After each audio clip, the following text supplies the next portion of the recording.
Bienvenidos al segundo día de la conferencia conmemorativa en ocasión del Día Internacional para poner fin a la impunidad de los crímenes contra periodistas.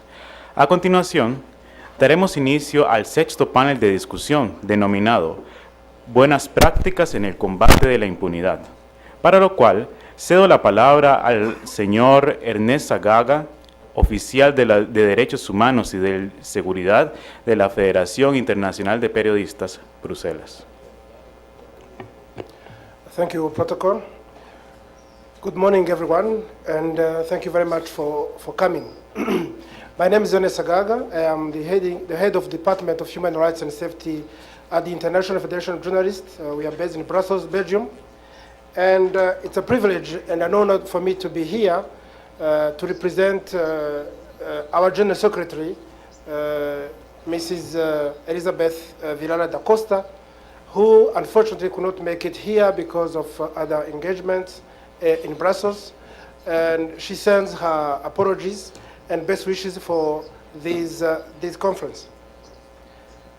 I must say, when we were asked to moderate this panel, initially I felt that I should be comfortable. It should be my element.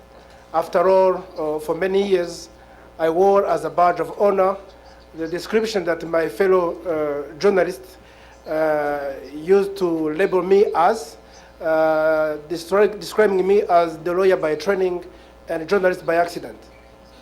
After some years working for the BBC, 10 exactly, I went to work for the International Criminal Court as the spokesperson with key responsibility to justify to the world why this court was important, precisely to do what we try to do here today, which is to fight impunity for crime against humanity and other war crimes. So I thought that even though I may have some ideas about what we're talking about, I felt it more prudent to do some research and get some inspiration. And in my research, I settled on a book written by a very known English lawyer, Geoffrey Robertson, QC, called Crime Against Humanity, The Struggle for Global Justice, second edition. Now, Geoffrey, for those who don't know him, is not only a fierce advocate for the rule of law, he's also a strong promoter for ownership of that law by ordinary people, including journalists. And I would argue that this is very relevant to the discussion we're having this morning. However, no sooner had I found what I consider to be good material for my presentation, then I was confronted by another ethical challenge. The journalistic instinct in me urged me to seek an alternative view to Mr. Robertson's for fairness and balance. The lawyer's instinct in me opined that justice surely commands a universal support and there was no need to look for other views.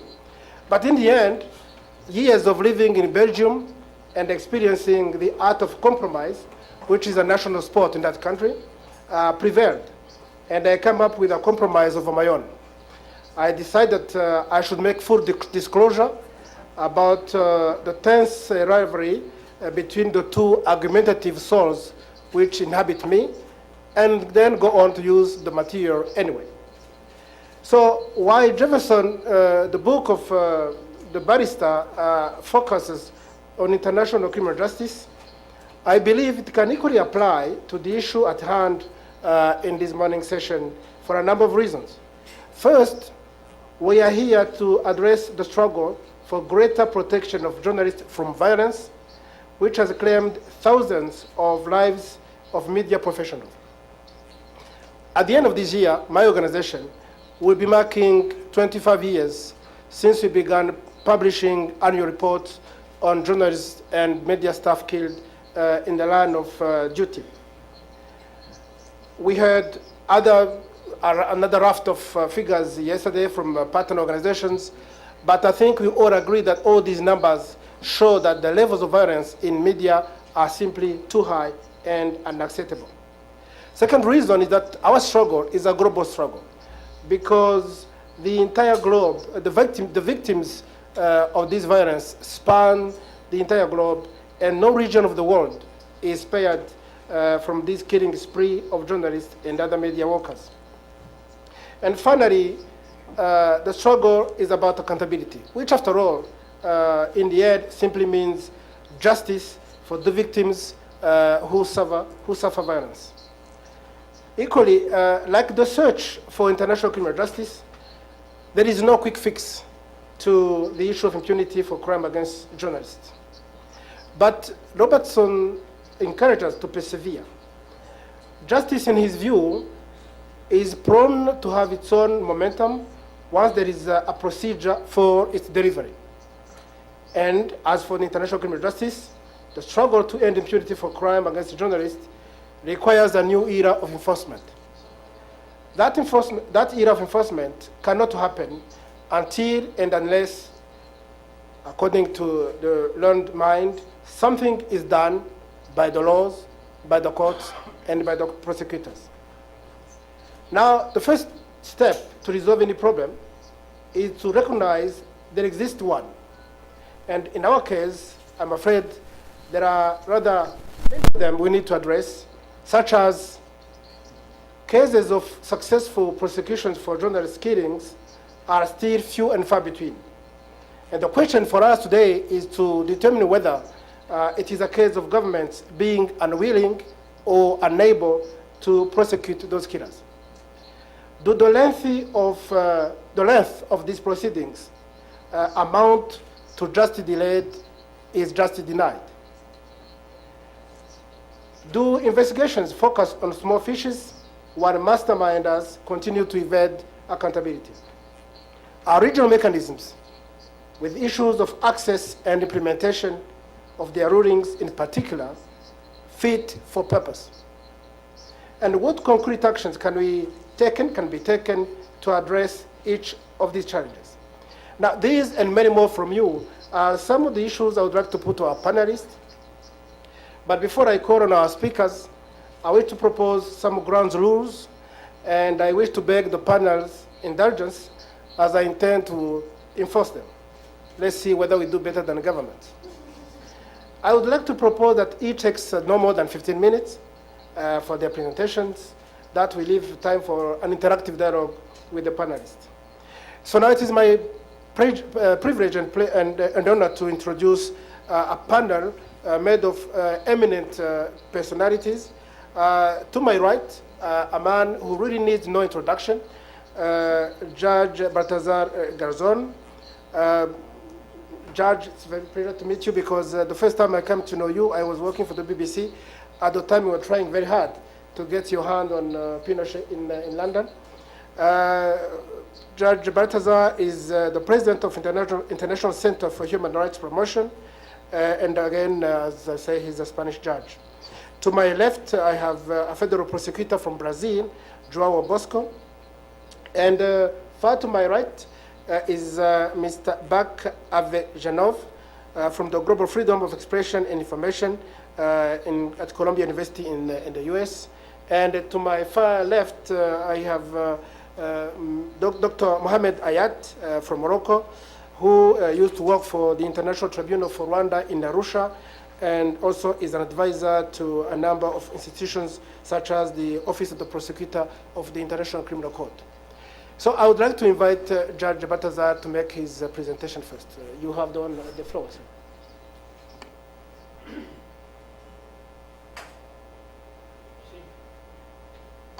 Ahora, muchas gracias, buenos días a todas, a todos.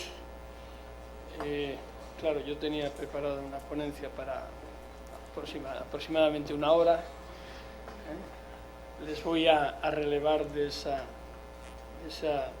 ese tremendo tedio de aguantarme una hora, de modo que me voy a ceñir a los 15 minutos. Gracias a UNESCO, a la Corte Interamericana y a todos y cada una de las organizaciones que han hecho posible este evento. Y sin más preámbulo, comenzar diciendo, hace unos años leí una frase de que nada como una prensa sumisa o callada alienta a los asesinos nada como periodistas corruptos y sometidos fomenta más la cultura de la impunidad. Es de quien fuera en su momento canciller mexicano Jorge Castañeda. Estoy de acuerdo con él, pero también respecto de los jueces o respecto de cualquier otra profesión.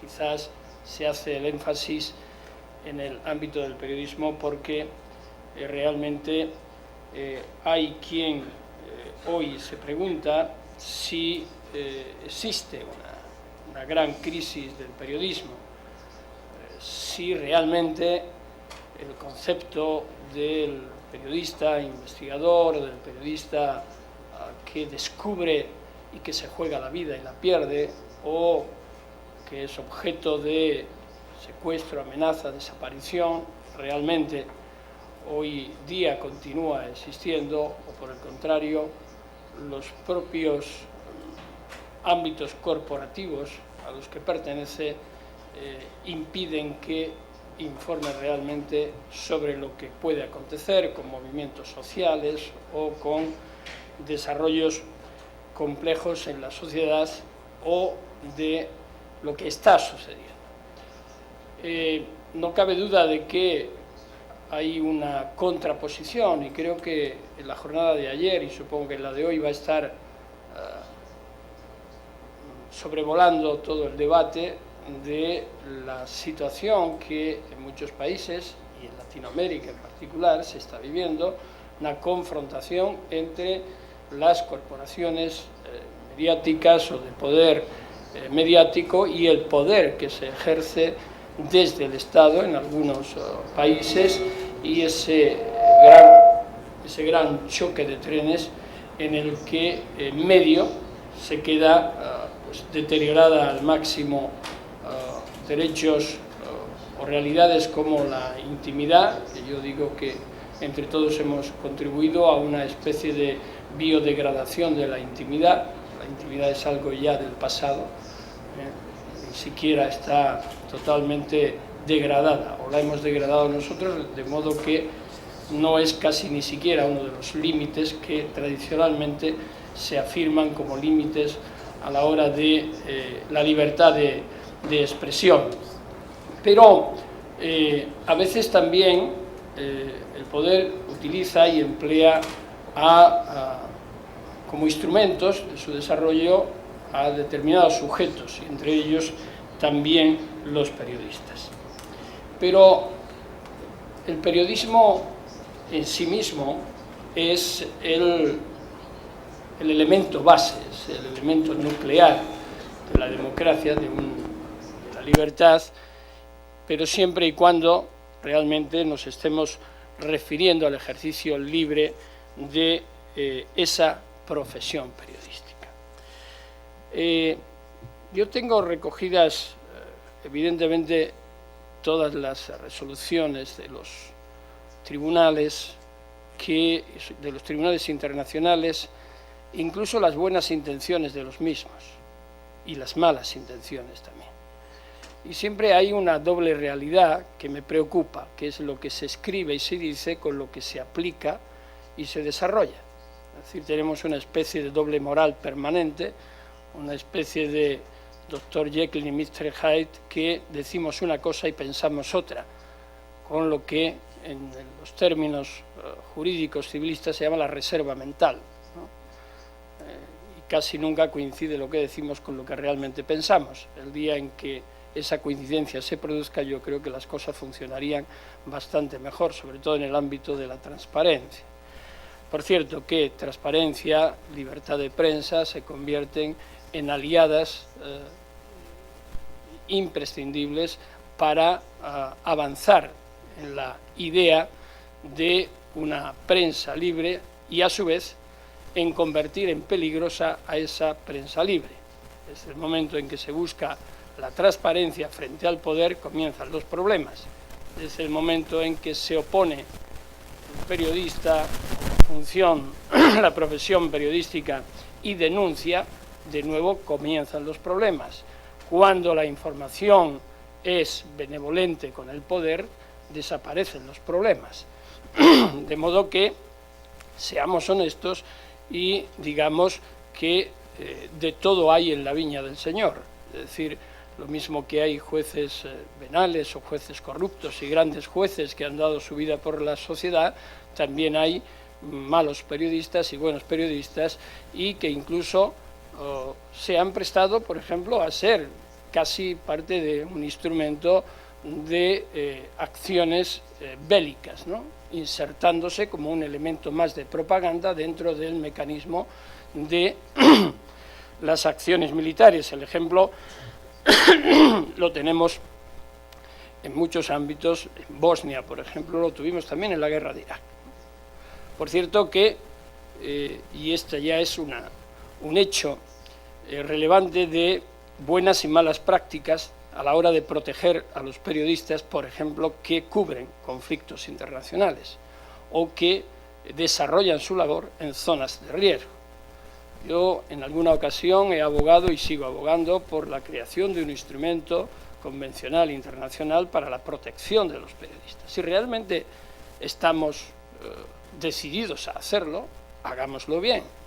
No perdamos tanto el tiempo diciendo en que la libertad de expresión es el núcleo de la democracia y luego a la hora de proteger a quienes la desarrollan no hacemos prácticamente nada y perdemos los tiempos en debates interminables, no como este, me estoy refiriendo a los debates entre estados que no toman la iniciativa realmente para proteger a los medios de comunicación y específicamente a los periodistas, no tanto como corporaciones que ya se protegen a sí mismas, sino a los que desarrollan esa labor muchas veces en unas condiciones absolutamente de indefensión y que se la juegan día a día. Por tanto, un instrumento de protección internacional del periodismo es básico, donde precisamente se contengan esos espacios o esos ámbitos que deben de excluirse, esa utilización que se produce y donde realmente haya una protección real que puede ser a través de mecanismos nacionales e internacionales, sin lugar a dudas. Cada país tiene mecanismos suficientes en los que al menos formalmente, lógicamente en países democráticos, se protege la libertad de expresión. En todos los textos constitucionales viene la expresión, en ninguno se dice y regirá la censura previa. No he visto en ni siquiera en las dictaduras se atrevían a decir en un texto constitucional, decir la censura previa será un mecanismo a través del cual el poder podrá eliminar toda aquella opinión que se le oponga. No, se hacía de otras formas, ¿no?, eliminando al periodista, cerrando el medio de comunicación o de mil formas diferentes. Pero realmente no hay ese mecanismo de protección real para el ejercicio de la profesión periodística. A nivel internacional, cuando estamos hablando de este tipo de lo que se ha dado en llamar periodismo de investigación, que es realmente donde surgen los problemas graves, es decir, cuando el periodista no quiere decir que se tenga que ir al lugar donde se residencia el capo de la organización de narcotráfico, sino que escribe sobre temas que afectan a núcleos de poder, sea poder ilegal de organizaciones criminales, sea poder del propio Estado, y estamos viendo, ahora hablaré en el tiempo que me quede, sino en el debate también de toda la polémica que está surgiendo en torno a los whistleblowers, es decir, aquellos suministradores de información sensible cuya desprotección es absoluta y afectan a elementos nucleares de la seguridad nacional o de la llamada seguridad nacional, concepto sobre el cual podemos desarrollar algunas ideas también, y esa protección internacional puede ser mediante el instrumento mencionado, en donde se recoja, por ejemplo, que los crímenes contra periodistas en zonas de conflicto, en mecanismos de investigación periodística, pueden ser catalogados como crimen de lesa humanidad, por ejemplo. Este es un planteamiento que vengo haciendo en los últimos 15 años como la voz que clama en el desierto. pero bueno, seguiré los próximos 15 diciéndolo también. Y además no es difícil y perfectamente comprensible. Es decir, si estamos hablando de crímenes sistémicos, si hay un objetivo que es la libertad de expresión o impedir que esa libertad de expresión, cuando se refiere a temas sensibles, se haga llegar a los ciudadanos, y esto puede formar parte de una política o de una acción sistemática, estamos en presencia de los 5 minutos fatales que me quedan cuando todavía estaba empezando a hablar. Estamos hablando, por tanto, de posibles crímenes sistémicos y, por ende, podrían ser perfectamente catalogados como crímenes de lesa humanidad. Por tanto, si es así, tendríamos que empezar con realidades concretas. Busquemos los estados, a ver cuántos estados de los que forman parte del Estatuto de Roma, por ejemplo, están dispuestos a modificar el artículo 7 del Estatuto, incluyendo los crímenes contra periodistas como crímenes de lesa humanidad o crímenes de guerra, artículo 8.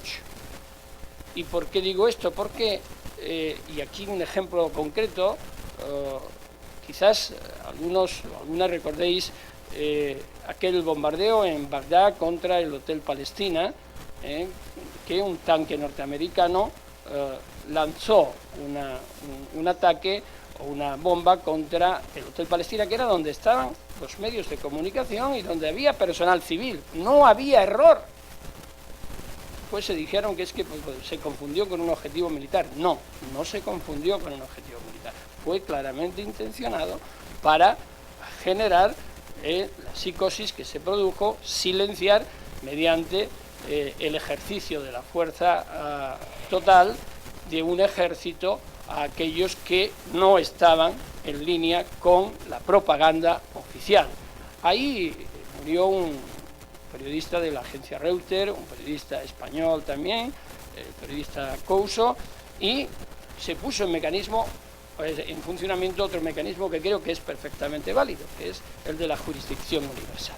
Es decir, que cualquier país del mundo, cuando se trata de crímenes de guerra o de lesa humanidad, pueden ser perseguidos estos crímenes cuando no se persigan por aquellos, o no se pueda perseguir por aquellos que tendrían la obligación de hacerlo. Este es un mecanismo perfectamente asimilable y perfectamente posible. ¿Qué ocurre?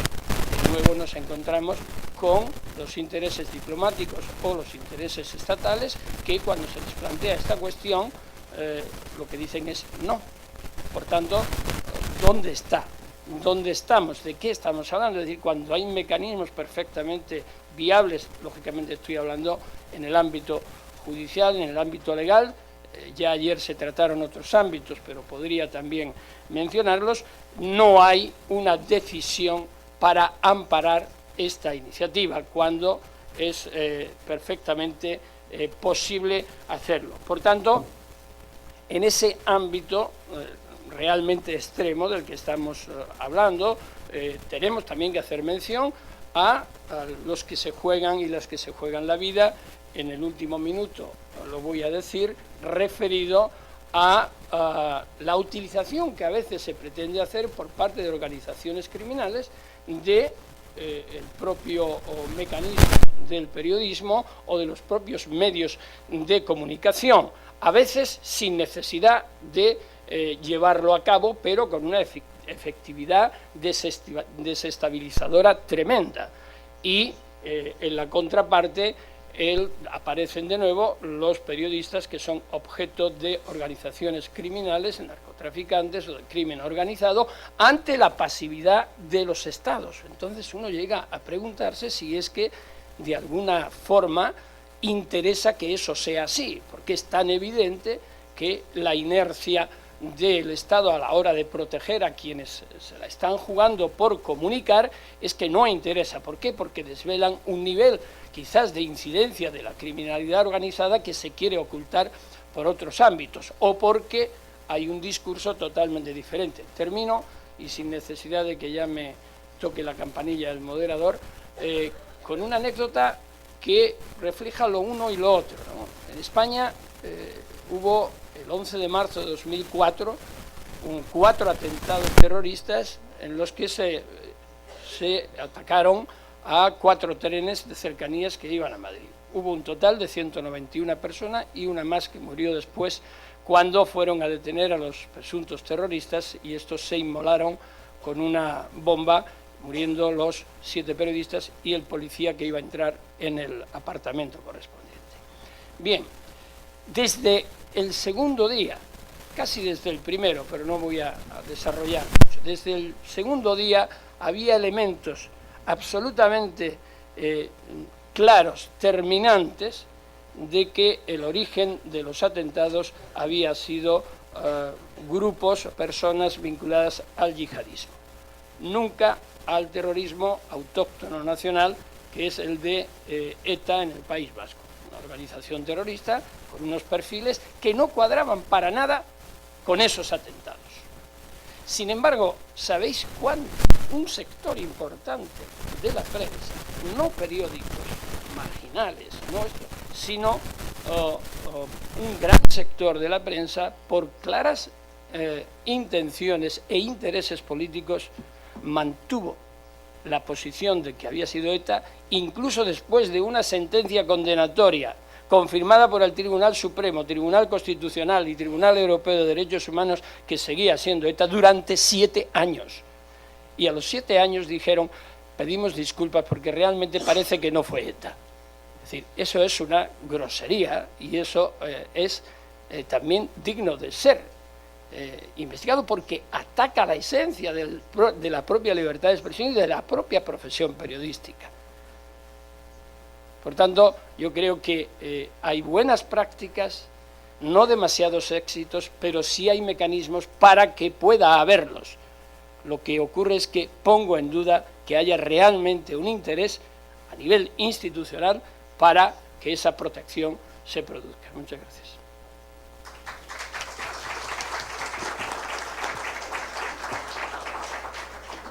Thank you very much, Judge Garzón. Now I want to pass on the floor to Prosecutor João Bosco from Brazil. I did say that everybody has got a right to 50 minutes. Please don't feel obliged to use up the 15 minutes. Okay. Muchos buenos días a todos y a todas. Agradezco la acogida fraterna de los anfitriones y los felicito por esta hermosa ciudad. Agradeço además a UNESCO, en la persona de Guilherme Canella, por la invitación. En esta presentación se mostrará la imagen de la violencia en Brasil y luego discutir las prácticas que hemos utilizado para avanzar en este tema. Debemos tener en cuenta, en primer lugar, que Brasil está pasando por un periodo de fuerte aumento de la violencia en general. Investigaciones realizadas por UNESCO muestran que la violencia en el país ha crecido exponencialmente desde 1980, alrededor de 550%, lo que nos da un número actual de 24 muertes causadas por la violencia a cada 100.000 habitantes por año.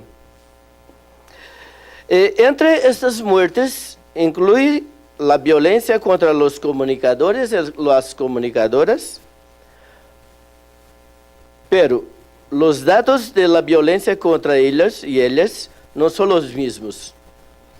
En estudio hecho por la organización no gubernamental Artículo 19 en Brasil, un importante parceiro nuestro, muestra la violencia cometida contra periodistas que fueron atacados solamente en razón del ejercicio de su profesión, porque solamente en estos casos se está en juego la libertad de expresión y la democracia. En este estudio se toman las siguientes violaciones en base: homicidio, intento de asesinato, amenazas de muerte y tortura. Los informes anuales muestran los siguientes hechos. En 2012 ocurrieron 36 violaciones, de las cuales 7 fueron homicidios. En 2013 ocurrieron 29 violaciones, de las cuales 4 fueron homicidios. Y en 2014 ocurrieron 21 violaciones, de las cuales 3 fueron homicidios. Este año tenemos al menos 4 asesinatos, de los cuales uno sucedió en la provincia de Ceará, y tenemos presos los asesinos materiales e intelectuales que fueron denunciados por el Ministerio Público y ahora están en espera de juicio.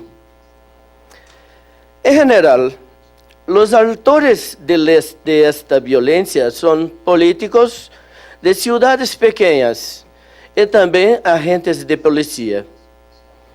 Las víctimas son locutores, radiodifusores y periodistas de investigaciones de estas pequeñas regiones también. La motivación de los crímenes son quejas que estos comunicadores hacen en sus medios de comunicación sobre la ocurrencia de ilegalidades, la corrupción y la violencia policial.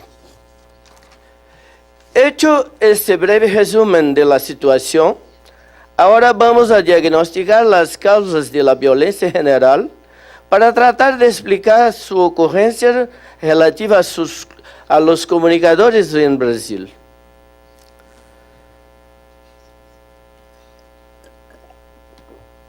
En su larga y profunda obra, Los Ángeles Buenos de Nuestra Naturaleza, ¿por qué la violencia disminuyó?, Steven Pinker, psicólogo canadiense, naturalizado estadounidense, profesor de la Universidad de Harvard y el Massachusetts Institute of Technology, analiza la violencia desde la prehistoria a la época actual y llega a la conclusión, con toda razón, que nunca se vive un momento de tanta paz en el mundo. Pinker, además, afirma que la causa principal de la disminución de la violencia en el mundo es que el Leviatán se hizo más grande, más inteligente y más eficiente. Junto al que llama proceso de civilización, cuya lógica es una ecuación de juego de suma positiva, el resultado es que la paz es mucho más ventajosa para todos los involucrados en el juego. De hecho, la combinación de estos dos factores los trajo al mundo actual, que tiene una relativa paz social, a pesar de persistir en algunas partes del mundo, donde incluso la violencia ha aumentado, como es el caso de Brasil y otros países también. Al abordar la situación en nuestro país, vemos que la violencia social ha crecido continuamente.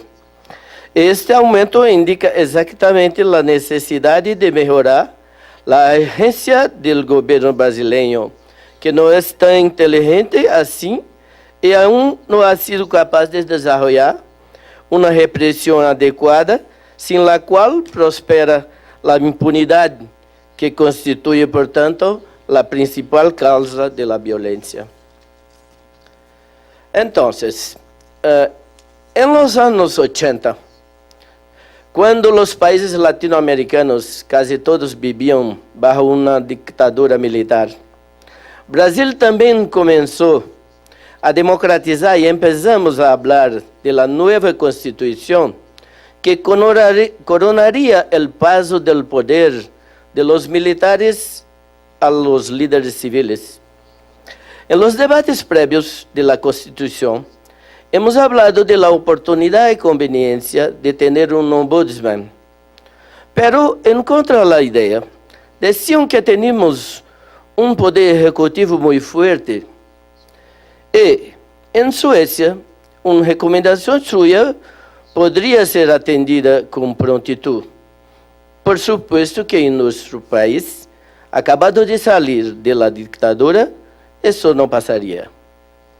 Hicimos entonces nuestro propio ombudsman, insertado en el Ministerio Público Federal, en el cual yo trabajo, una institución del Estado cuya previsión constitucional, que tiene su propio presupuesto, facultades de investigaciones, la independencia funcional, legitimación para presentar demandas colectivas y difusas, el medio ambiente, poblaciones indígenas, minorías en general. Todo eso y además la defensa de los derechos fundamentales. De hecho, una de las mejoras del Estado brasileño fue la creación de la nueva Constitución de un fiscal con sus propias características, con el papel destacado en que se juntan las funciones del defensor del pueblo y defensor de derechos humanos a sus funciones acusatorias ya tradicionales. El Procurador de la República, como se dice en Brasil, tiene los poderes requisitorios propios de la magistratura, las competencias de investigar a las misiones de ombudsman. Estos fiscales han presentado muchos resultados importantes para la sociedad brasileña, incluso los últimos hechos de la operación Lava Jato, que se metieron en el cárcel muchas personas importantes y ricas de verdad. En particular, de la defensa de los derechos humanos, nuestro profesional llama Procurador Federal de los Derechos de los Ciudadanos con autoridad para actuar de oficio o a representación. Ejemplo concreto de las obras que tenemos en el ámbito de la violencia contra los periodistas. En mayo de 2012, después del asesinato de la blogger y reportero del Estado de Maranhão, varias entidades relacionadas con los medios de comunicación y la prensa se reunieron. El ministro de la Secretaría de los Derechos Humanos y obtuvimos el establecimiento de un grupo de trabajo sobre profesionales de derechos humanos y comunicación. Grupo este, así como en varios otros que la Procuraduría hace parte. En este caso y muchos otros, la Procuraduría ha sido capaz de movilizar la sociedad y la policía y las autoridades judiciales y gubernamentales y se han encontrado los autores materiales e intelectuales de los crímenes que han sido enjuiciados y castigados.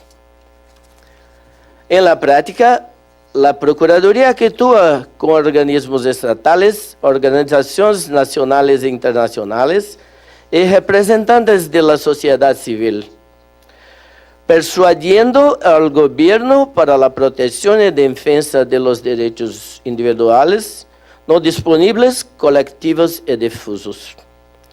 Pero si no se cumple, que juzgas el proceso judicial. Ahora afirmo, entre nosotros, cuando se produce la movilización en la sociedad, en opinión pública, indignación, la policía descubre los hechos, la acusación se hace y el Poder Judicial condena. Si ello no pasa nada, y la razón para que esto ocurra es que las personas, e incluso la policía, no distingue lo asesinato de un periodista de otro cualquiera. Eso sucedió en 2 asesinatos de este año en la provincia de La Bahía, en que el delegado de policía dice que la investigación de la muerte de periodistas llegará a su propia vez, después que otros que ocurrieron antes. En esta hora es indispensable la presencia del Procurador de la República de los Derechos del Ciudadano para exigir las providencias cabíveis y cada vez que él está presente, el Estado funciona satisfactoriamente.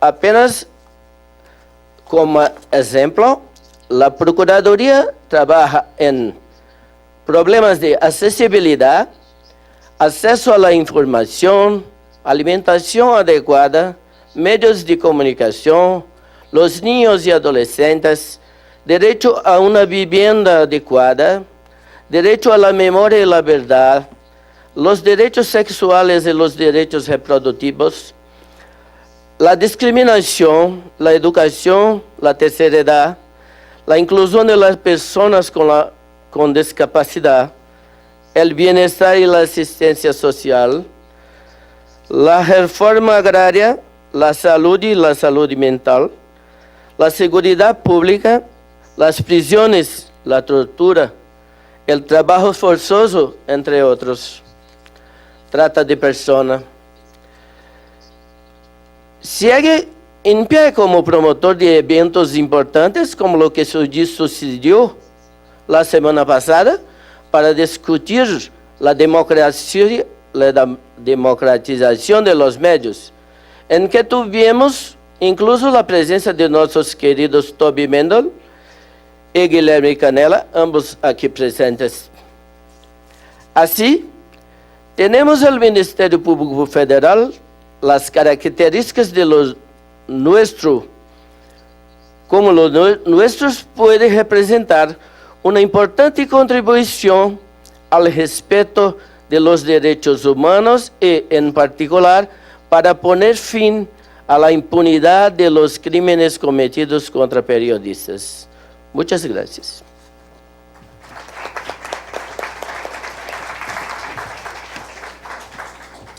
Thank you very much, Mr. Federal Prosecutor.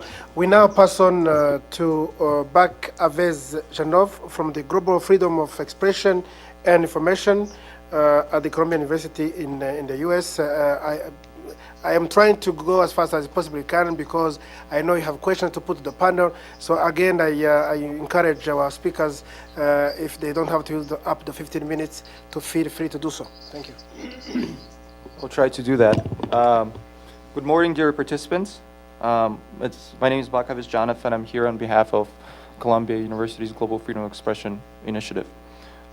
Today I'll be presenting one of the cases which we recently added to our database. It is from Russia, and it concerns Ilya Goryachev.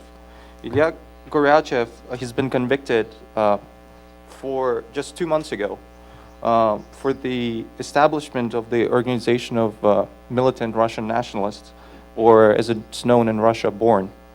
The organization under his leadership killed anti-fascist activists, journalists, judges, and immigrants from Africa and Central Asia to Russia. So I'll first paint a little picture of who Ilya Goryachev is. He was born in Moscow into an educated family. He studied history and had a strong interest in the Balkans and the Russian Orthodox Church. In 2001, he even received an award for great contribution to the Russian Orthodoxy from the head of the Russian Orthodox Church. During his university studies, sometime between 2000 and 2002, he met Nikolai Tikhonov, who was a football hooligan and nationalist. And with him, they created a radical rightist movement called Russian Image. And the movement mimicked the Serbian nationalist organization.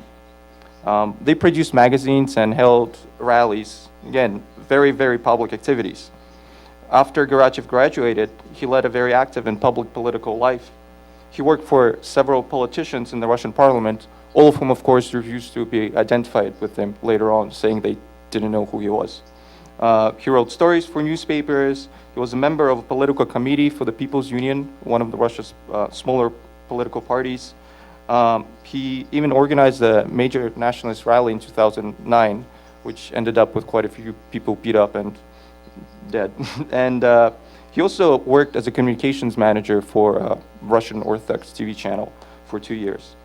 And while doing all of that, according to the Russian prosecutors, sometime in 2008, he formed this militant organization, BORN.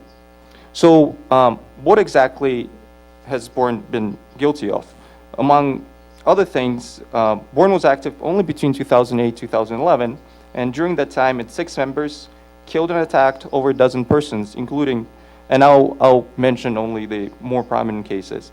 They killed Ilya Chaparidze, Fyodor Filatov, and Ivan Hutorsky, all of whom were leaders of anti-fascist movements in Russia. They killed Stanislav Merkelov, a lawyer who rose to prominence for representing non-ethnic Russians and anti-fascists. They killed Anastasia Baburova, who was a journalist at Novaya Gazeta, who wrote stories about nationalists and fascists. And they even killed a judge, Eduard Chuvashev, because he convicted a few nationalists. And a more bizarre killing was they killed a Russian Thai boxing world champion, Muslim Abdullayev, because he was not an ethnic Russian. So how did the prosecution build the case against Garachev? Well, after the killing of Stanislav Merkelov and Anastasia Baburova, Merkelov, again, was a lawyer who rose to prominence for representing non-ethnic Russians, specifically for the case where he represented the family of a Chechen girl who was raped and killed by a high-ranking officer in the Russian army. And Anastasia Baburova was a young journalist at Novaya Gazeta. At the time of the killing, she only worked there for a couple of years. But her beat was nationalism in Russia.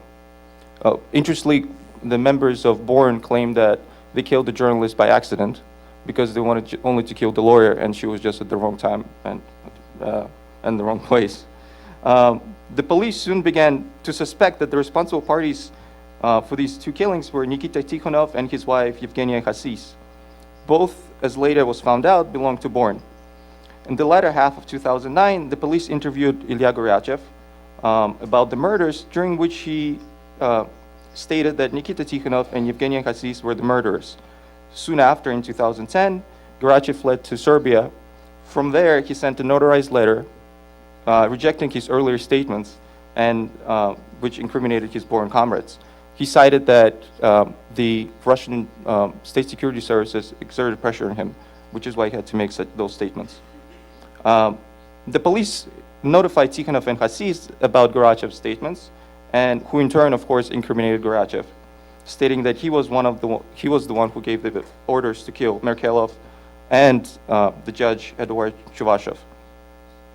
In 2011, Tikhonov and Khassis were convicted for having belonged to an extremist group and having done these murders. The conviction and supporting evidence was then used to build a case against Garachev. Russia launched an international search for Garachev, and in 2013 he was arrested in an airport in Belgrade, Serbia, for violating the visa regime. He was then extradited to Russia under the condition that the Russian government doesn't submit him to the death penalty. So what was Garachev charged with? He was charged with 4 crimes. The first one was for creating an extremist organization. The second crime was for creating a criminal group and participating in its crimes. The third crime was the murder of 2 or more persons by a criminal group that is motivated by ideological or national hatred. And the fourth crime was the illegal purchase, transfer, storage, shipment, or carry of weapons by a criminal group. And he was also, one of the victims' families requested punitive damages for emotional harm. Garachev was found guilty on all counts, and he was given a sentence imprisoning him for life. And he was forced to pay damages in the amount of 5 million rubles, which is roughly about $85,000. So here we have a case that successfully curbed impunity through the arrest and convictions of not just the triggermen, but also the mastermind behind the murders. So what was behind the success of this investigation? Well, the first thing, it must be noted that Garachev's conviction was made possible by methodologically recycling old case materials to build new ones. In this case, it was Tikhonov's and Khassis' conviction. Secondly, is that the law enforcement and the judge relied on international instruments, such as extradition. Serbia did not grant Russia's request to extradite Garachev easily. Of course, a Serbian court of first instance refused the extradition, saying that there's not enough evidence. The Russian government appealed, and the higher court eventually granted the extradition. So I feel that there are 3 lessons learned from this case. First is that Garachev and Born, as earlier noted, were responsible for the murder of a judge who convicted Russian nationalists. And the decision stresses the judges who row against certain criminal elements also need protection. Hopefully, this conviction will embolden judges who row against impunity and radical elements in society. The second lesson is that the case was successful because of the sheer number of victims, the organized nature of the attacks, the ideological basis, political aspirations of Garachev, all of which you could say constitute a threat to national security. And so I think we could argue here that national security was especially related to countering violent extremism, for one served freedom of expression purposes, while generally it censors it. And thirdly, besides the criminal conviction, the court also awarded punitive damages to the family of Ilya Japaridze, who was one of the heads of an anti-fascist NGO. And as many of you know, cases concerning impunity often last years, if not decades, during which legal fees accrue, especially if the government has no interest in prosecuting the victims, prosecuting the offenders. These costs may upset the family's drive to seek and punish for successful prosecution.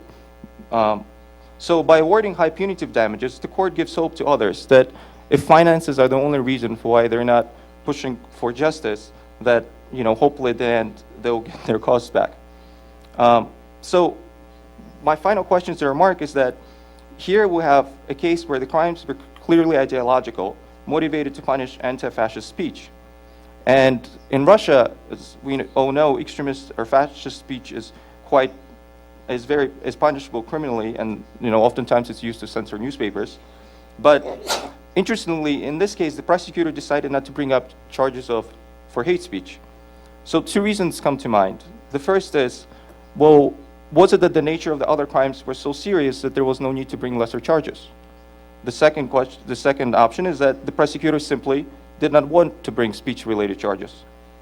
But I feel that if the prosecutor charged Garachev with extremist speech crimes, the charges would have taken the case from purely criminal realm to the public policy realm of protecting freedom of expression and human rights.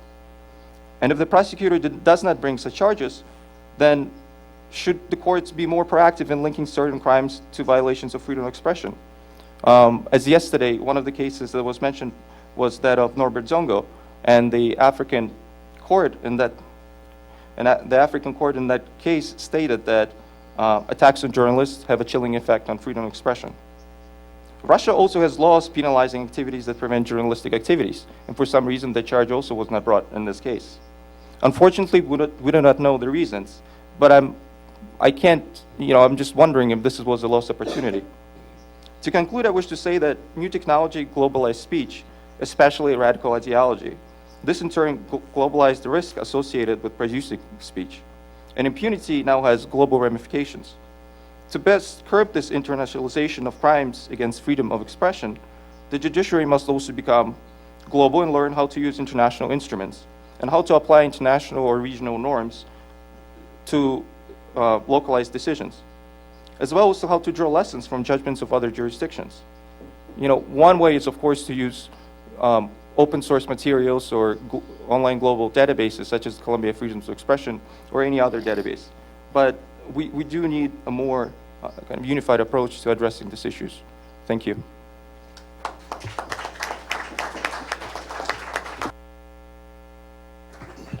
Thank you very much, Bak, and I appreciate that you didn't have to use up your 15 minutes, which leads me to the last speaker. And actually, I have had the advantage of reading his text, and I believe he's going, unless there was a last-minute edition, I think he's going to talk about a success story. So I hope that, Mohammed, you can do it in less than 15 minutes. Thank you very much.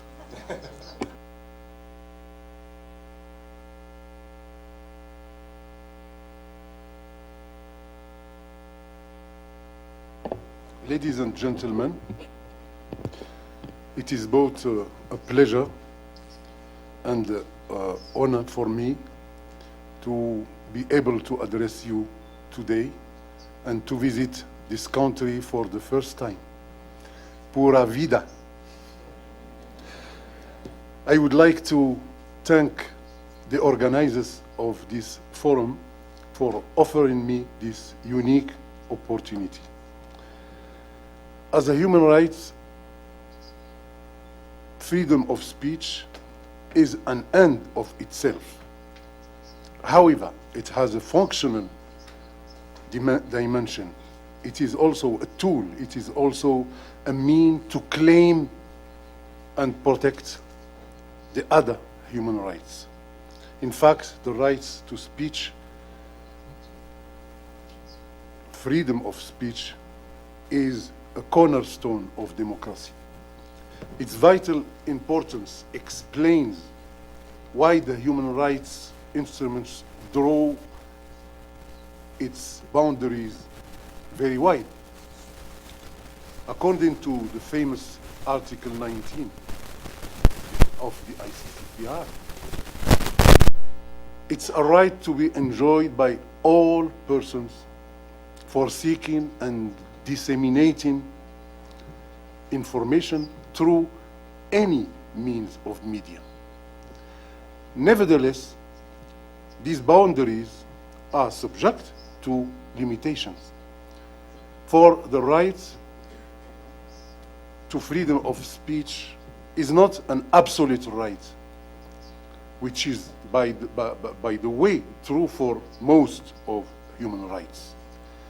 The Article 19 of the ICCPR very carefully associates this right to specific duties and responsibilities, which is uncommon in the ICCPR. Those duties and responsibilities relate to two concentric spheres, a private and a public one. The private sphere concerns the respect of others' rights and their reputation, while the public sphere relates to the imperatives of national security, public order, and public health. However, the signification of such expressions may pose very serious problems of difficulties of interpretation. For example, the public morality is a very relative notion.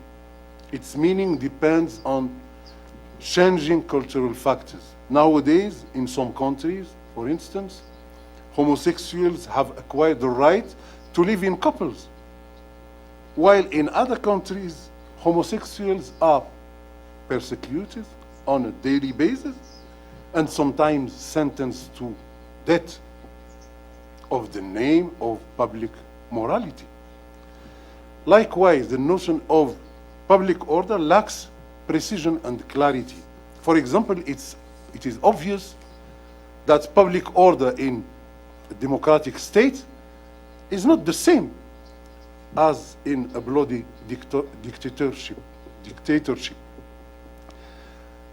What makes matters even worse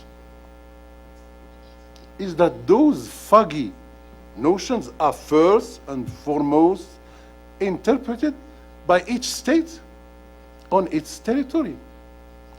At the forefront of the interpretation and implementation of those norms, the states happen to be judge and party.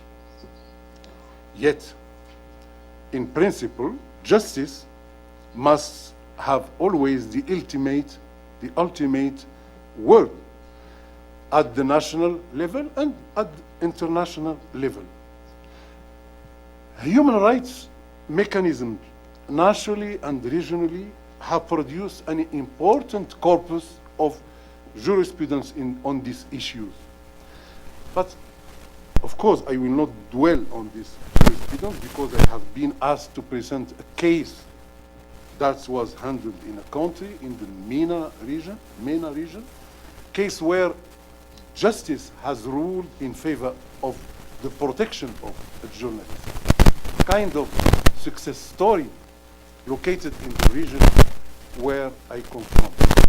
This led me to talk about a practical case. But I will not start to do that without immediately highlighting a well-known fact. National judgment that support journalists instead of bullying them are usually rare. And they are even exceptional in countries where justice lacks independence.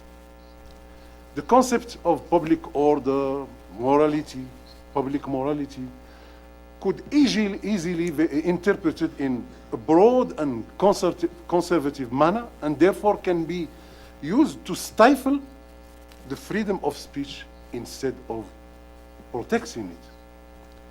When a journalist dares to criticize the public authorities in political or social sensitive situations, it is unusual, it is uncommon that judges choose to be openly on the side of this journalist. After all, in many countries, judges are civil servants.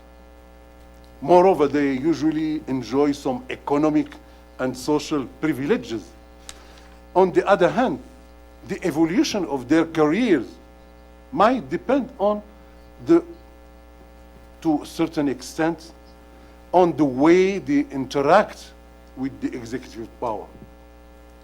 Some of the judges adapt well to this condition and end up living in an ivory tower. They put themselves in the service of the dominant system, even if it is corrupted. Sometimes they themselves become corrupted, and therefore they become part of the problem, not of its possible solutions.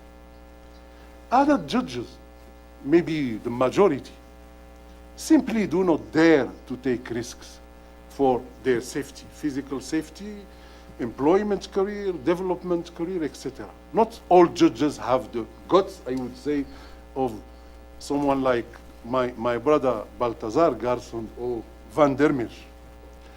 This situation usually worsens during periods of social and political tensions. I think, for example, about the Arab countries after the upheaval of the so-called Arab Spring. In such situations, it is not only the freedom of speech which is bullied, it is the freedom, full stop. Moreover, in such situations, journalists end up imposing to themselves a censorship out of fear of reprisal.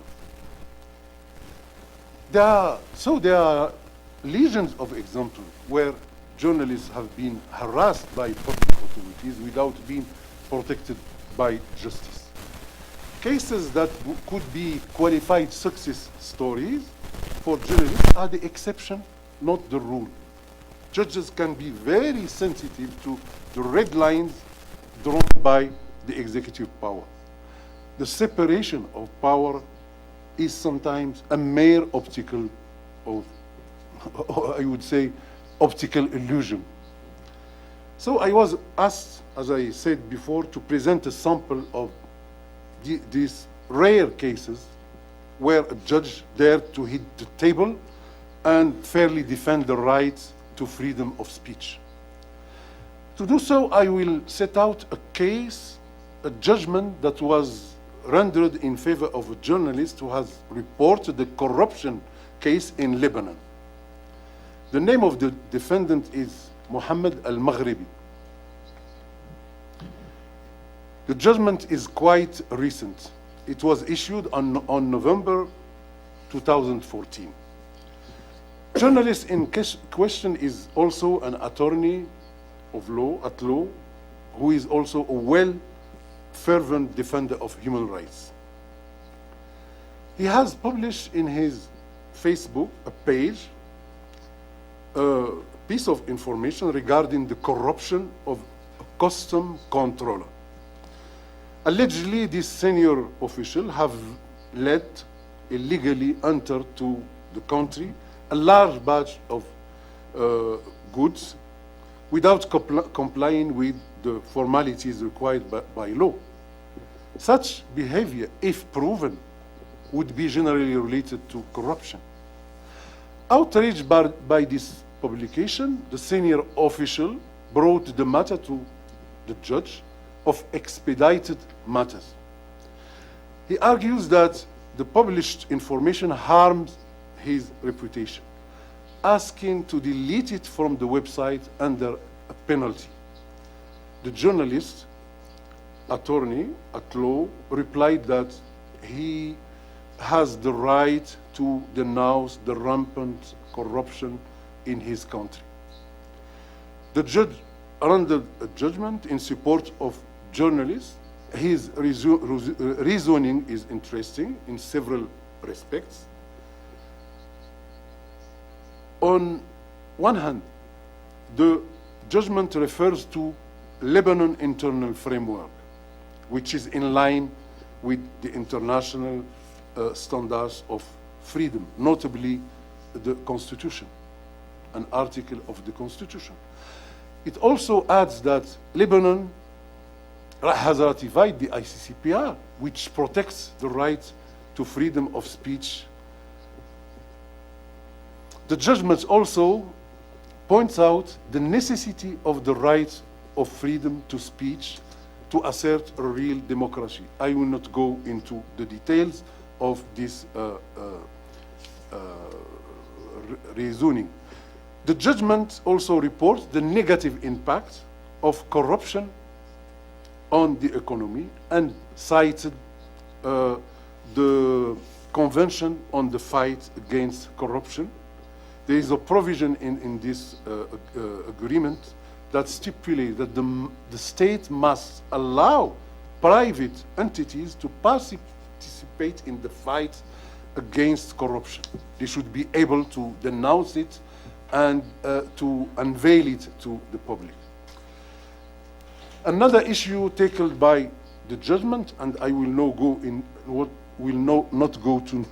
into the details, is the balance between the protection of the reputation of the individuals and the right to inform the public. Anyway, I would just say that all this doesn't mean that there should be a total discard of any safeguards.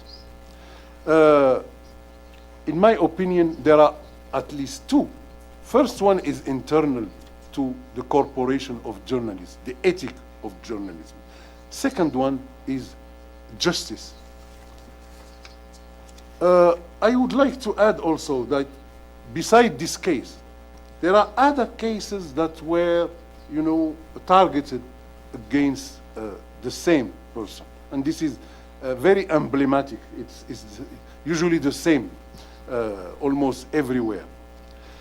For instance, Al-Maghribi has given a speech before the European Parliament in Brussels, and his speech had denounced the torture allegedly practiced by the Lebanese authorities. And he was, targeted with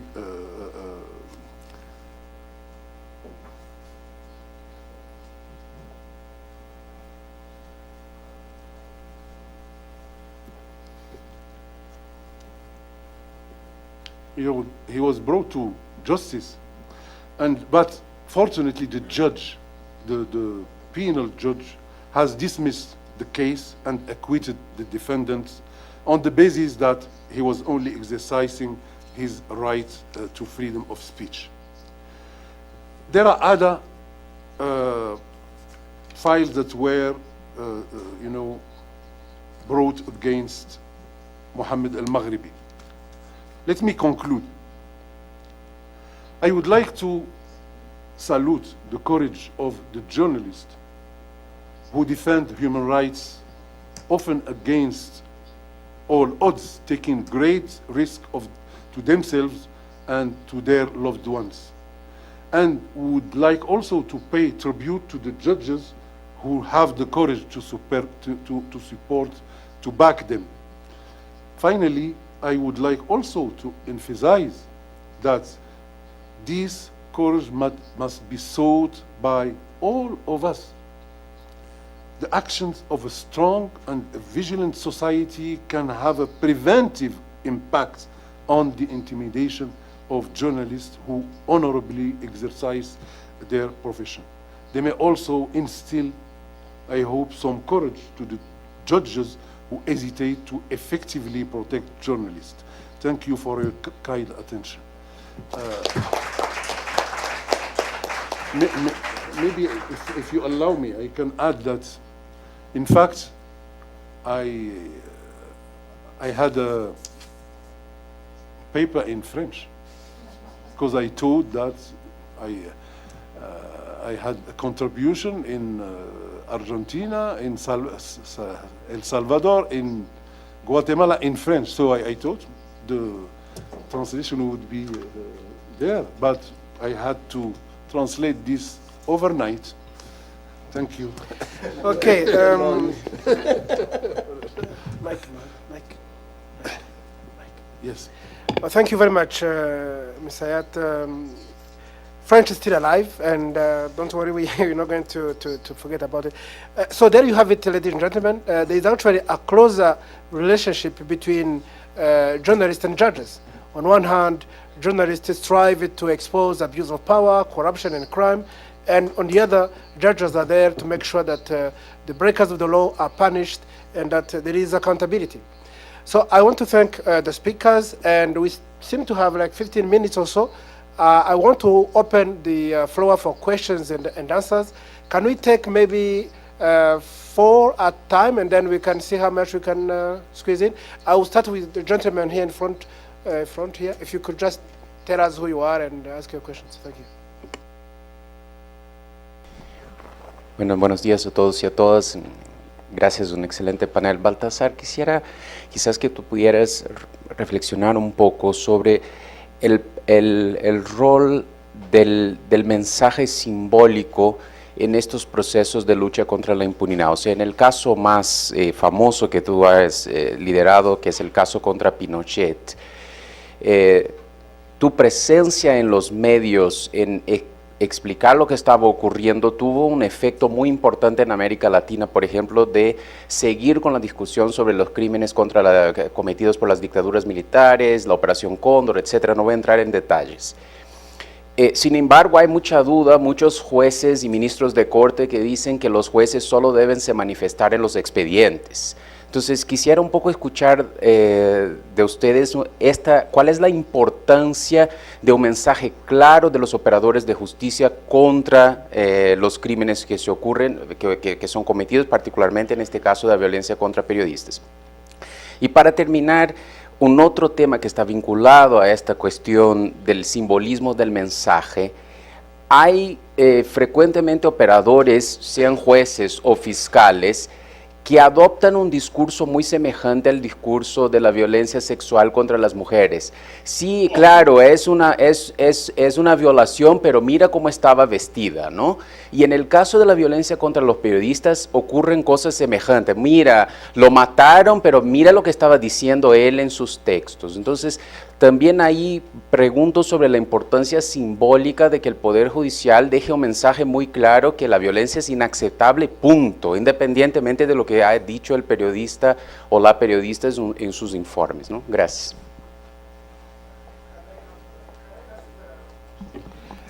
Second one was gentleman just behind you.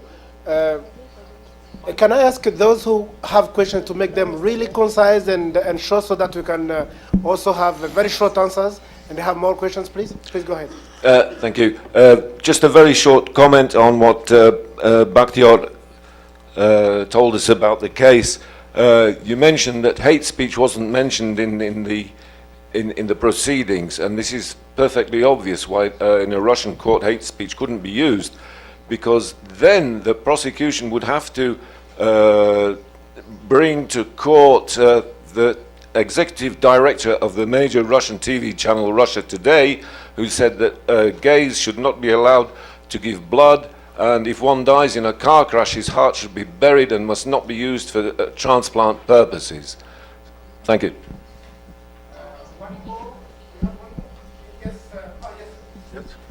Sí, bueno, estaremos de acuerdo. La pregunta es para el juez Garzón.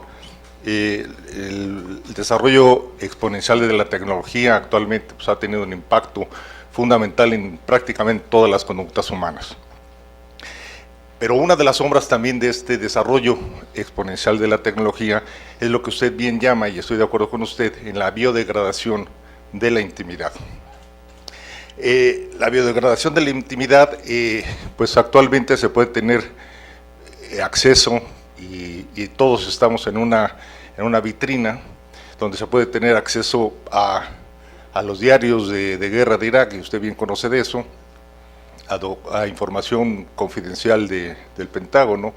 Se puede tener información de lo que están investigando los periodistas, de los cárteles de Galicia, de México, de Cali, pero también se puede tener acceso a lo que usted o cualquiera de nosotros conversó esta mañana con su esposa, o le mandó un WhatsApp, o lo que yo le mandé en un correo a mi hija a través de la red social de Facebook, por ejemplo.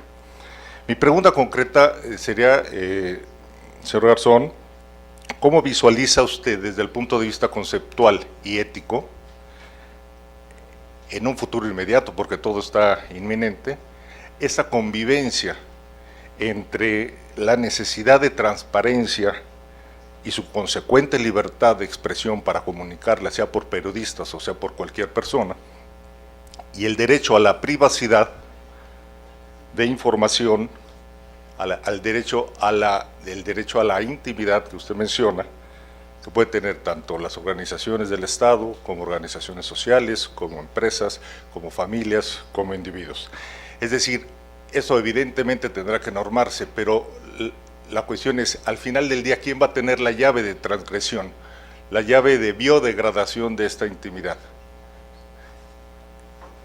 Llegaremos al monopolio del Estado, como decía Max Weber, o tendrá que ser alguna cuestión mixta, o cómo se podrá defender la sociedad civil de quien tenga finalmente las posibilidades de intervenir esta información, esta privacidad. Gracias. One final one just in front, and please, very short, really, really short. Gracias, buenos días. Un pequeño comentario.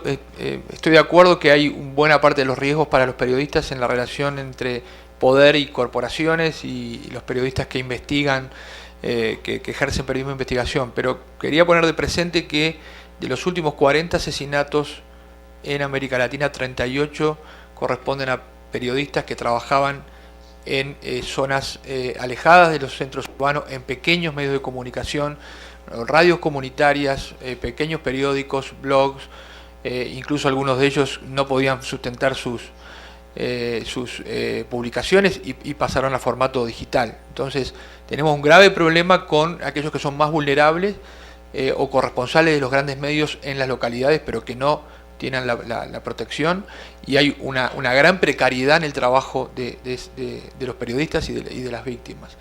Incluso instrumentos que el Estado pone en marcha, como por ejemplo el cierre de radios comunitarias, la persecución y criminalización penal de quienes hacen uso de frecuencias, etcétera. Así que ahí creo que hay un gran foco de problema.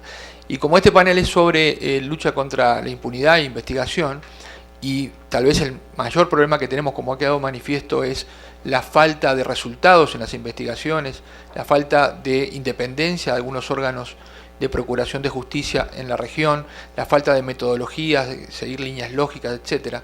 Y tenemos dos experiencias en la región exitosas, el caso de la CICIG en Guatemala y el caso del Grupo Especial de Expertos en Ayotzinapa, que realmente en pocos meses echaron luz y arrojaron líneas de investigación distintas a las oficiales o distintas a las que el poder público en sus países, en los respectivos, hicieron o venían llevando a cabo, y demostraron que despiertan la confianza de las víctimas y la confianza de los familiares. Si ustedes piensan que algún tipo de este mecanismo subsidiario internacional podría ser interesante aplicar en casos donde hay situaciones estructurales de violencia contra periodistas, como por ejemplo México, Guatemala, en fin, Honduras, si pudiéramos tener la creatividad de decir, bueno, demos un golpe duro a la impunidad cuando es evidente que el poder, la Procuración de Justicia local pasan 10 años y no resuelve estos casos. can I try and really have a short questions, madam? Can you really save the day? Yes. No. Just a No, second. Pilar, Yeah. Pilar, ustedes quieren hacer. Yeah. Adelante si quieres. Somos dos, la siguiente ronda si quieres. Who had the question? You did? Okay, please go ahead. But you had a question too? Okay. okay. Well, then I did. I have a question. El juez Baltasar Garzón mencionaba que no existe un instrumento. Si los estados realmente quisieran combatir la impunidad, deberían mostrar esa voluntad política a un nivel todavía más elevado, más allá, de, como decía, no en este tipo de discusiones, sino en discusiones quizás multilaterales. Estamos aquí organizaciones internacionales, la UNESCO, la OEA, se mencionó en algún momento también la de jueces iberoamericanos, o sea, instituciones donde están los Estados miembros y pueden tomar decisiones. Es cierto que cada vez más los estados están cortándose las posibilidades de desarrollar instrumentos normativos, porque saben que ahora sí los instrumentos normativos, mientras antes hubo una cierta tendencia a poder, no necesariamente una proliferación de ellos, pero una tendencia a buscar el trabajo normativo, ahora son mucho más exquisitos y exclusivos en elegir cuáles son las materias de normatividad que van a querer impulsar y que van a querer finalmente apoyar. Y las labores de negociación, pues ya sabemos todos, pueden llevar hasta 40 años. En este caso me parece que, siendo tan importante para justamente fortalecer las democracias la labor de los periodistas, quizás lo que podríamos hacer es, en los órganos multilaterales, donde tenemos secretariados, que estamos trabajando ya con estos mandatos, poder formar un grupo de trabajo que involucre a cortes, que involucre a relatorías, que involucre a otros organismos que tenemos mandatos similares, muy particularmente UNESCO por su mandato fundacional, para avanzar, si no con un nuevo instrumento, sino no con una nueva convención, que veo realmente complicado, pero son así todos los trabajos. Uno empieza desde muchos años antes para poder llegar a una finalización exitosa, pero sí por lo menos con el racimo de distintos instrumentos que existan, proceder a encontrar el semillero del cual podríamos avanzar hacia un trabajo mucho más de implicaciones normativas quizás en un futuro. Y nada más como ejemplo, ¿qué ocurre? Muchas veces es algo que comienza el Consejo de Europa, pensándolo nada más en unos cuantos países, resulta que tiene la suficiente repercusión para que lo tome en cuenta alguna otra organización multilateral de mayor calado. Entonces, pensar quizás en un proyecto, en un trayecto, en una hoja de ruta de largo plazo, que empiece con un punto, quizás con algunos de los que estén aquí involucrados e interesados y comprometidos, para que podamos avanzar en ese sentido, a menos que vean alguna otra solución. Gracias.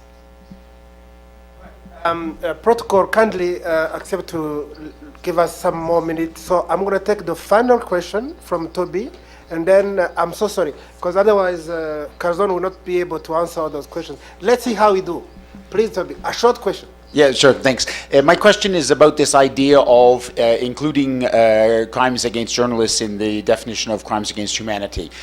My first part is a quick comment. I think it will be impossible to make it about crimes against journalists or murders of journalists. As we sit in the very chamber of the court, which in 1985 essentially said we cannot define a journalist, I don't think we can then start to, in international law, define journalists, and there would be huge reaction from all kinds of quarters that we would need support from if we tried to do that. I also think it would be highly discriminatory to privilege journalists among various other social communicators who are attacked or killed for fighting social evils. But my question is, it's a hallmark of Article 7 of the ICC statute that the crimes be systemic in nature, and that article specifically uses the term the multiple commission of crimes.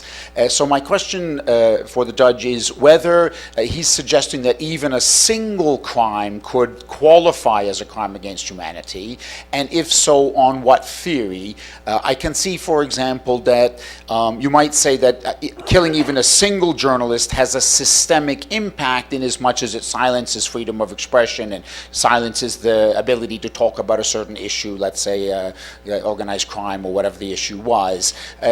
I'm a little uncomfortable with drawing a legal analogy between that kind of systemic and the systemic that's basically intended in that article, which means multiple crimes, the very language used in the statute. So I'd be interested in the judge's thoughts on that. Sí, comienzo por el final. No, yo creo que el artículo 7 tiene una cláusula final cuando también donde se habla de cualquier otro acto inhumano, es decir, no es una cláusula cerrada. Un solo crimen puede ser un crimen de lesa humanidad, un solo crimen puede ser delito de genocidio. La cuestión es cómo se defina y cómo se establezcan las características del crimen de lesa humanidad. Todos sabemos que el crimen de genocidio incluía en un inicio a las razones ideológicas y que no se incluyó como tal o políticas porque los países que definieron la Convención del 48, algunos de ellos no tenían ningún interés en que esto se incluyera, por tanto es bastante funcional. El que no haya una definición de periodista, yo creo que no es obstáculo. Tampoco hay una definición de terrorismo que esté aceptado internacionalmente y, sin embargo, hay convenciones y hay acuerdos entre países y el terrorismo se persigue transnacionalmente, universalmente, y parece que hay al menos un acuerdo más o menos generalizado, aunque todavía no se ha llegado a conseguir, y de ahí que la Convención contra el Terrorismo siga estando indefinidamente, porque no hay un concepto sobre terrorismo y se acude a elementos descriptivos, de modo que hay países que para nada tienen que ver el concepto de terrorismo con otros y, sin embargo, hay elementos que se pueden concitar y establecer cuáles son las pautas de agresión que, en protección de libertad de expresión, en el ejercicio de la profesión periodística, no necesariamente con el título de periodista, sino por el hecho y el desarrollo que está haciendo en zonas de conflicto, una especie de inmunidad, por ejemplo, en zonas de conflicto para el periodista. En fin, hay muchos mecanismos que se pueden poner perfectamente en marcha para establecer, dotar una protección efectiva y que pueda llevarse adelante. En segundo, sí, pero es que me quedan 5 preguntas, o sea, yo creía que eran 5 minutos por cada pregunta. Bueno, entonces, en alguna ocasión desarrollaré más la idea, pero lo que quiero decir es que hay fórmulas para dotar de protección real y no solamente teórica al ejercicio de la profesión periodística cuando se enfrenta a determinados fenómenos en los que la vulnerabilidad del comunicador, del periodista, entendido en sentido amplio, es mayor. Porque mi concepto de periodista no es, como ayer se dijo aquí, y menos hoy día, donde tenemos una universalización de la comunicación y donde los conceptos están totalmente cambiando, es el que esté colegiado, ¿no? Sino el que transmite la información y desarrolla la misma, y por eso se pone en una situación de riesgo y de vulnerabilidad que debe de ser protegida. Y es el caso también que ahora mismo está más sensibilizado en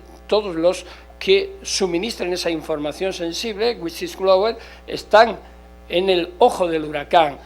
De hecho, en Europa ya se está empezando a desarrollar lo que será la directiva referida a los mismos para dotar de protección o más o menos de una uniformidad al tema.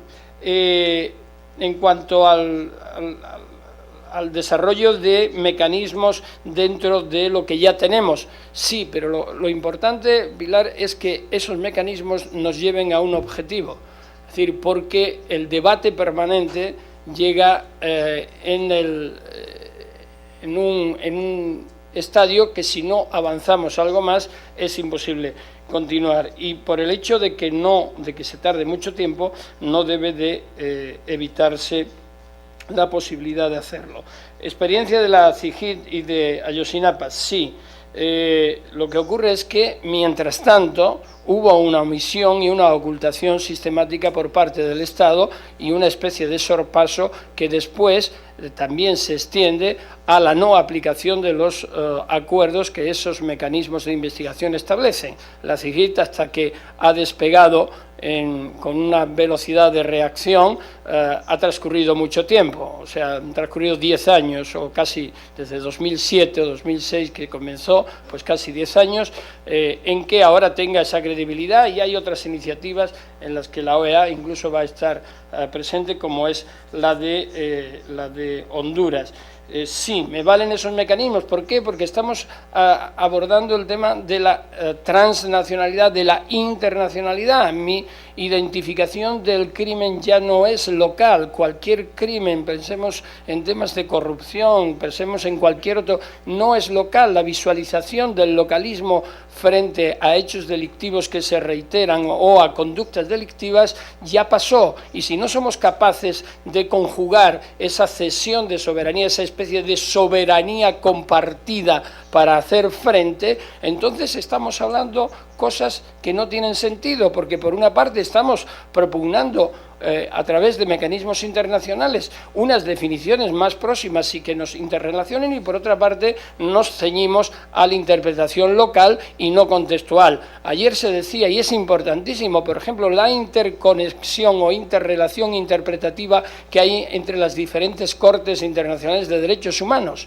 Bueno, hay que dar el paso más. Es decir, no basta con que el Tribunal Europeo de Derechos Humanos tome la doctrina de la Corte Interamericana de Derechos Humanos o la de África, es que ya se tendría que estar pensando en la elaboración de unos principios conjuntos en los que, si estamos abordando temas universales, las interpretaciones ya no es que tengan que ser del eje ferenda, es que ese es el camino, porque estamos tratando de vertebrar una interpretación universal para temas universales.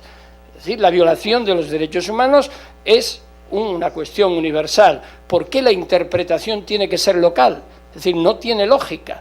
Si el crimen de narcotráfico es transnacional, ¿por qué utilizamos mecanismos nacionales pacatos que no nos llevan a ningún sitio? Es decir, la mentalidad tiene que evolucionar y tenemos que buscar medidas equivalentes para hacer frente a esos fenómenos universales. Que los 40 asesinatos hayan sido en pequeños radios, claro, eso define la vulnerabilidad, que es otro de los ámbitos en los que se produce la agresión. Si se deja de visualizar el fenómeno, quien lo hace se vuelve vulnerable. Por tanto, en estas iniciativas legislativas de modificación de las leyes de medios, etcétera, ese es un objetivo. No tanto controlar la información a modo de una censura previa, sino de controlar a los operadores, la distribución del mercado de la comunicación, para que esas comunidades dejen de ser vulnerables, tengan voz y tengan protección legal en el momento en que esa ley de comunicación o ley de medios se produce.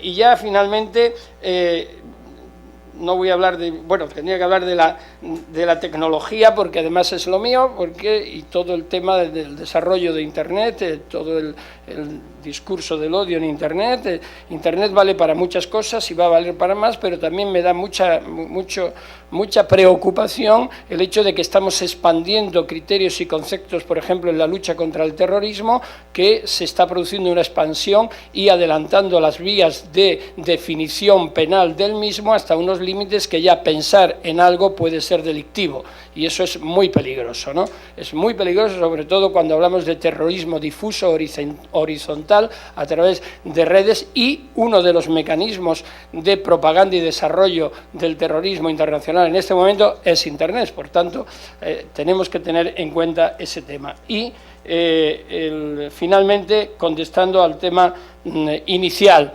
voy a hacerlo con un ejemplo, y pido la benevolencia del moderador, que ya me tendría que haber engrilletado y llevado a prisión. Ayer se hablaba del uso del lenguaje y de que hay veces, Tobin decía, cuando estaba ayer sentado aquí en la parte izquierda de la mesa, decía, no, que se entienden las cosas, y alguien en el público que a mi buena amiga que no le han dejado hacer la pregunta esta mañana, decía, efectivamente no se entienden muchas cosas. Yo voy a contar una anécdota personal que me hizo cambiar mi forma de pensar en la acción de la justicia. Ocurrió allá por 1984, es decir, media parte de los que están aquí en la sala todavía no habían nacido, y fue en un tema civil. Yo había había puesto una sentencia, había escrito una sentencia impresionante, media sentencia estaba escrita en latín, con todos los tópicos, la otra media sentencia eran unos excursos doctrinales impresionantes. Yo mismo me miraba la sentencia y me regodeaba y decía, qué maravilloso, soy el mejor. Después, los gerundios, que en aquella época en España eran obligatorios, se decía considerando, resultando, estableciendo, diciendo, y empezaba a leer, bueno, bien, y terminabas 3 páginas después con un punto y aparte, ¿no? Bien, esa era la forma, y además estaba prescrita en la ley. Yo dicté una sentencia, me quedé contentísimo, y a los 4 días el oficial de justicia dice, hay una señora muy mayor, tendrá casi 80 años, que está llorando y que quiere hablar con usted. Digo, bueno, pues dígale que pase, pero ¿quién es? Dice, no, pues es la señora de esta sentencia. Digo, bueno, pero si ganó, si le di la razón, ¿por qué quiere verme y por qué está llorando? Dice, no quiere hablar nada más que con usted. Digo, y su abogado dice, no, el abogado la ha mandado ya, y digo, ¿será que es que no la puede aguantar ya, la pobre mujer? Total, que entra, y seguía llorando. Entonces yo le decía, ¿pero qué le pasa, señora? Tranquilícese, si usted ha ganado el juicio, usted ha ganado lo que usted pedía, se le ha dado la razón. Y sigue así llorando, y de momento se calla. Me mira y dice, ¿yo he ganado? Digo, sí, claro. Dice, pues no me he enterado. Y realmente aquello me hizo pensar, decir, ¿para quién estoy escribiendo? ¿Para quién estoy impartiendo justicia?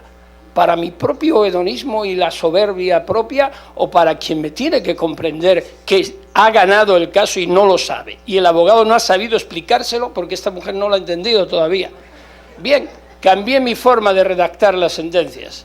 Consecuencia, tuve varias admoniciones severísimas por parte del Tribunal Superior, que me revocó por cuestiones de forma la redacción clara, abierta. Hoy día ya es así, se cambió, se eliminaron los gerundios, pero realmente a veces los jueces tenemos un lenguaje que no lo entendemos ni nosotros mismos.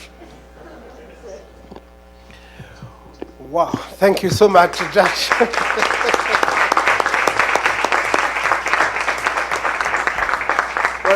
Thank you very much, Judge Garzon. Thank you, everyone here on the panel. What I suggest we do, I know you had many questions you want to put to different people. They are still around. Maybe during cafe pause, you can talk to them.